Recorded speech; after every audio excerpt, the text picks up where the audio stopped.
साथियों, स्मार्ट पहले में आपका स्वागत है। आज की क्लास हम स्टार्ट कर रहे हैं। उससे पहले हम आपको बता दें कि आज हम यूपी टेट के सामाजिक विज्ञान के बहुत ही महत्वपूर्ण प्रश्नों को लेकर आए हैं और ये आपकी परीक्षा की दृष्टि से बहुत ही महत्वपूर्ण है। तो आइए साथियों, देर ना करते हुए हम इसको देखते हैं क्या है। तो हमारा पहला क्वेश्चन है कि सिंधु घाटी सभ्यता का प्रमुख बंदरगाह कौन था। तो साथियों, सिंधु घाटी सभ्यता का प्रमुख बंदरगाह जो है लोथल होता है। और ऋग्वेद में किस नदी का सर्वाधिक उल्लेख है। तो सरस्वती नदी का ऋग्वेद में सबसे अधिक उल्लेख किया जाता है। महावीर स्वामी जैन धर्म के कौन से तीर्थंकर थे। तो साथियों, यह आपको पता है कि 24वें तीर्थंकर होते हैं महावीर स्वामी। और गौतम बुद्ध का जन्म कहाँ हुआ था। तो गौतम बुद्ध का जन्म हम बचपन से पढ़ते आ रहे हैं कि लुम्बिनी में हुआ था। मौर्य वंश का संस्थापक कौन था। तो चंद्रगुप्त मौर्य मौर्य वंश का संस्थापक होता है। हमारा अगला क्वेश्चन है कि अशोक ने किस युद्ध के बाद बुद्ध धर्म अपनाया। तो साथियों, अशोक जो है कलिंग युद्ध के बाद क्या करता है, बुद्ध धर्म अपनाता है।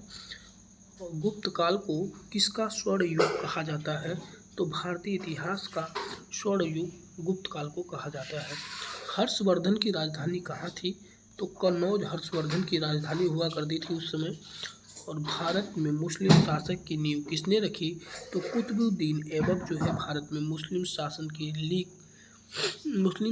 जो नींव होती है उसको क्या करता है, रखता है। उसका नाम, उस शासक का नाम कुतुबुद्दीन ऐबक होता है। मुगल साम्राज्य का संस्थापक कौन था। तो बाबर जो है मुगल साम्राज्य का संस्थापक होता है। अकबर का राजस्व मंत्री कौन था। तो टोडरमल जो है उसका राजस्व मंत्री हुआ करता था। और ताजमहल का निर्माण किसने करवाया। तो शाहजहां जो है ताजमहल का निर्माण करवाया, क्योंकि ताजमहल को हम सब जानते हैं वो किस लिए प्रसिद्ध है। 1857 की क्रांति का तत्कालीन कारण क्या था। तो एनफील्ड कारतूस था, क्योंकि उसमें साथियों क्या लगा हुआ था, सुअर और गाय की चर्बी लगी हुई थी, जिससे जो सैनिक थे वो उस कारतूस का यूज करने से क्या कर दिए, बहिष्कार कर दिए। भारतीय राष्ट्रीय कांग्रेस की स्थापना कब हुई थी। 1885 को भारतीय राष्ट्रीय कांग्रेस की स्थापना हुई थी। असहयोग आंदोलन कब शुरू हुआ था। तो 1920 में असहयोग आंदोलन शुरू किया गया था। और भूगोल के कुछ प्रश्नों को देखते हैं। ये कह रहा है कि भारत का सबसे बड़ा राज्य कौन सा है।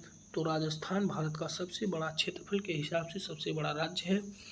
भारत की सबसे लंबी नदी कौन सी है। तो गंगा नदी भारत की सबसे लंबी नदी है। भारत का सबसे ऊंचा पर्वत शिखर कौन सा है। तो कंचनजंगा साथियों भारत का सबसे ऊंचा पर्वत शिखर है। अगर हम वहीं बात करें केटू की, तो केटू भारत और नेपाल में स्थित है।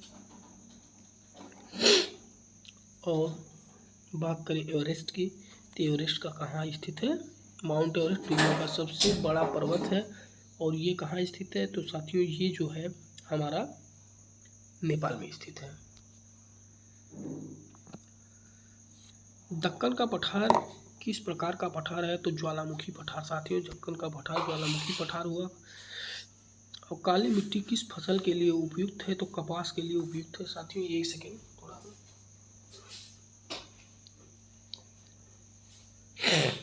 तबीयत थोड़ा ख़राब है हमारी, बहुत ज़्यादा बुखार हो गया है और बहुत ही सर्दी हो चुकी है, इसलिए साथियों थोड़ा सा बीच बीच में 1 सेकंड हमको रुकना पड़ जा रहा है। अब हम अगला क्वेश्चन देखते हैं। कह रहा है कि भारत का सर्वाधिक वर्षा कहाँ होती है।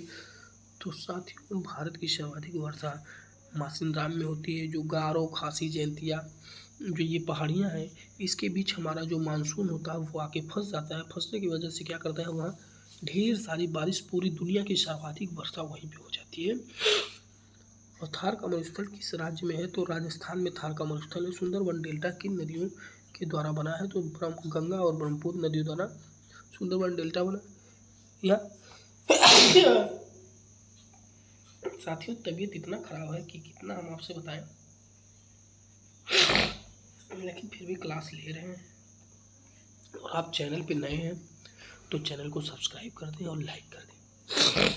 साथियों, जो सुंदरबन का डेल्टा है ये किन नदियों के द्वारा बना है। तो ये गंगा और ब्रह्मपुत्र नदी के द्वारा बना है। साथियों, अगर आप से पूछा जाएगा कि सुंदरबन का डेल्टा, इसका नाम सुंदरवन क्यों पड़ा, तो साथियों यहाँ सुंदरी के जो पेड़ होते हैं, वृक्ष हैं, वो ढेर सारी बहुतायत मात्रा में पाए जाते हैं। भारत का सबसे बड़ा नदी द्वीप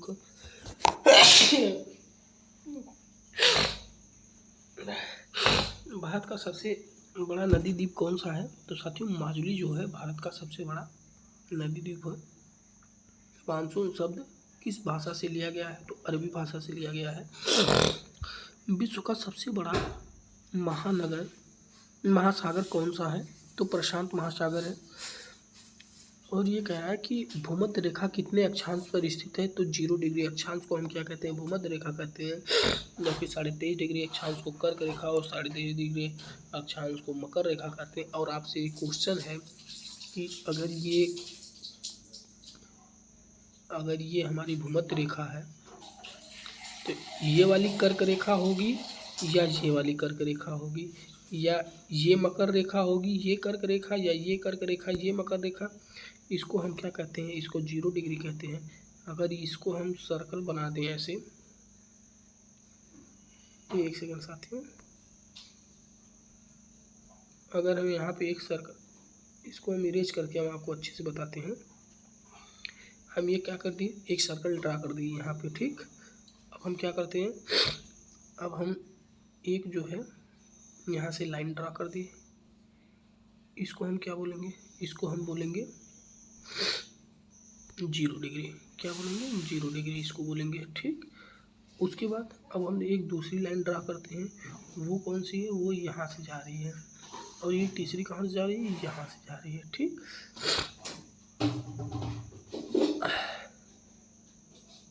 इसको 23.5 डिग्री बोलेंगे।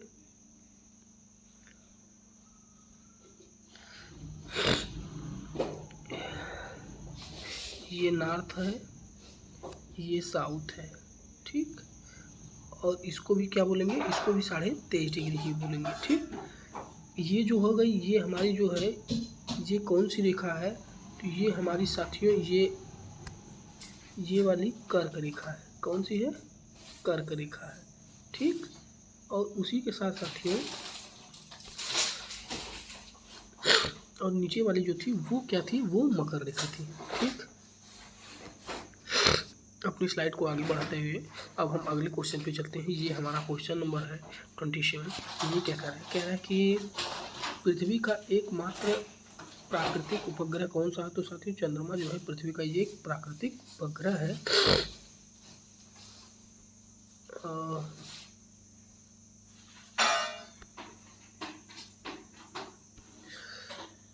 सौरमंडल का सबसे बड़ा ग्रह कौन सा है, तो बृहस्पति सौरमंडल का सबसे बड़ा ग्रह है।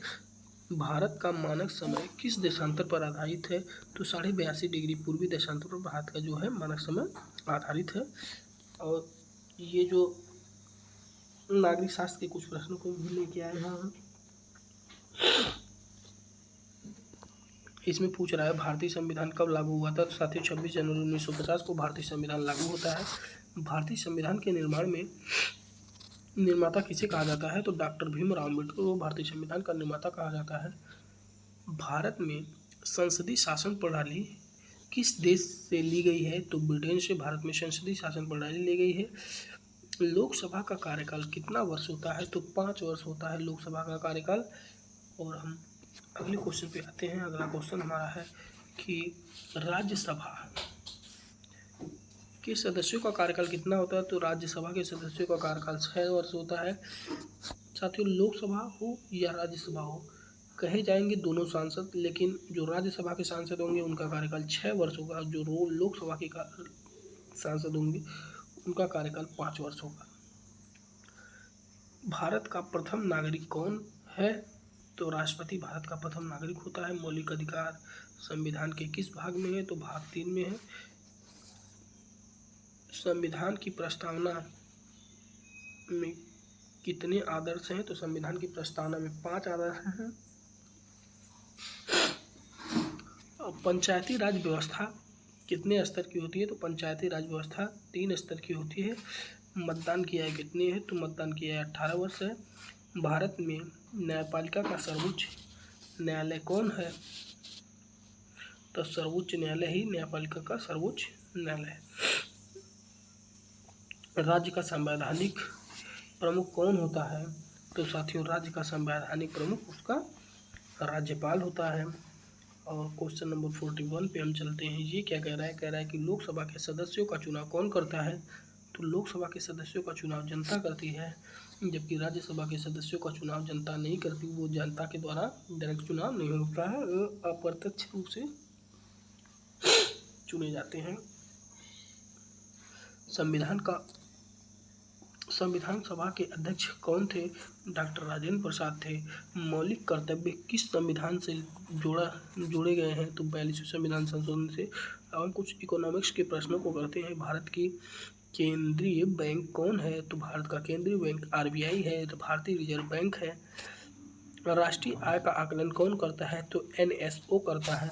हरित क्रांति का संबंध किससे है? कृषि उत्पादन से है। और श्वेत क्रांति का संबंध किससे है? तो दुग्ध उत्पादन से है। क्वेश्चन नंबर 48 पे चलते हैं। क्वेश्चन नंबर 48 क्या कह रहा है? कह रहा है कि भारत में मुद्रा जारी करने का अधिकार किसके पास है? तो RBI के पास है। GST का पूरा नाम क्या है? वस्तु एवं सेवा कर है। GST का पूरा नाम क्या है? वस्तु एवं सेवा कर है। भारत की मुख्य फसल कौन सी है? तो धान जो है भारत की मुख्य फसल है, जो कि इस टाइम धान का सीजन भी आ गया है। कहीं कहीं उसका जो बीज है वो खेतों में डाला जा रहा होगा। और 51 क्या है कि बैंक में जमा धनराशि पर मिलने वाली राशि क्या कहलाती है? तो ब्याज कहलाती है, इंटरेस्ट बोलते हैं उसको। कह रहा है कि गरीबी रेखा का निर्धारण कौन करता है? तो नीति आयोग। पूर्व में योजना आयोग करता था, इसके पहले जो है योजना आयोग करता था, उसका नाम बदल के अब क्या कर दिया गया है? नीति आयोग कर दिया गया है। ये कह रहा है कि भारत में आर्थिक नियोजन कब शुरू हुआ? तो भारत में आर्थिक नियोजन 1951 में शुरू हुआ। और हम कुछ जो है पेडागॉजी के प्रश्नों को देखते हैं यूपी टेट के। तो इसमें पहला क्वेश्चन हमारा दिया हुआ है, कह रहा है कि सामाजिक विज्ञान का मुख्य उद्देश्य क्या है? तो सामाजिक विज्ञान का मुख्य उद्देश्य सामाजिक समझ का विकास करना होता है। सामाजिक विज्ञान शिक्षण में मानचित्र का उपयोग क्यों किया जाता है? तो स्थानिक ज्ञान के लिए किया जाता है मानचित्र का उपयोग। प्रोजेक्ट पद्धति के प्रतिपादक कौन है? तो साथियों ये आप सबको पता है कि प्रोजेक्ट पद्धति के जो प्रतिपादक हैं वो कौन है? तो वो किलपैट्रिक साहब हमारे हैं।